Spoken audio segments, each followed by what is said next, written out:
রহস্যময় লাল কুঠি পর্ব ৩ হাডির ভেতর জাদু। ইশতিয়াক এখন আগের চেয়ে অনেক বেশি আত্মবিশ্বাসী।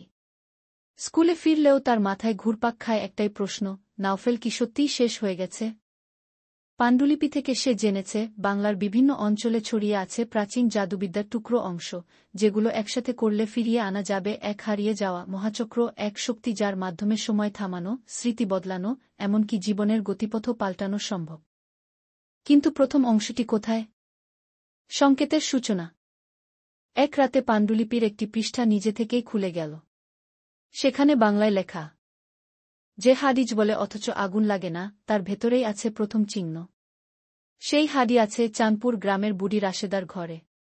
কিন্তু ওকে ঠকাতে পারবি না, কারণ সে নিজেও এককালের চমৎকারিনী।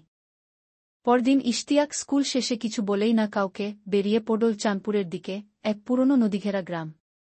চাঁদপুরের রহস্য। বিকেলে পৌঁছে সে খুঁজে বের করল সেই বাড়ি, এক কাঠের ছাউনি দেয়া পুরনো ঘর। বাইরে বসে আছেন এক কুঁজো বুড়ি, চোখে মোটা চশমা, হাতে ঝাঁটা। তুই কি হাদির খোঁজে এসেছিস? বুড়ি সরাসরি প্রশ্ন করলেন। ইশতিয়াক অবাক। আপনি জানলেন কিভাবে? তোর চোখ বলে দিচ্ছে। তুই হাফিজের শিষ্য। কিন্তু হাদি তো তোর হাতে তুলতে গেলে দিতে হবে এক সঠিক উত্তর। কি প্রশ্ন? বুড়ি বললেন। বলতো, মানুষ কি কখনো নিজের ভাগ্য বদলাতে পারে, নাকি সব আগে থেকেই লেখা? ইশতিয়াক কিছুক্ষণ চুপ করে থেকে বলল, ভাগ্য লেখা থাকে ঠিক, কিন্তু মানুষ যদি চেষ্টা না করে তবে সে লেখাটাই সত্য হয়ে যায়। আর চেষ্টা করলে লেখাও পাল্টে যায়। বুড়ি এক হাসি দিলেন, চোখে এক জ্বলজ্বলে আলো। ঠিক বলেছিস ছেলে। যা, হাদি তোকে ডাকছে। হাদির ভেতরে।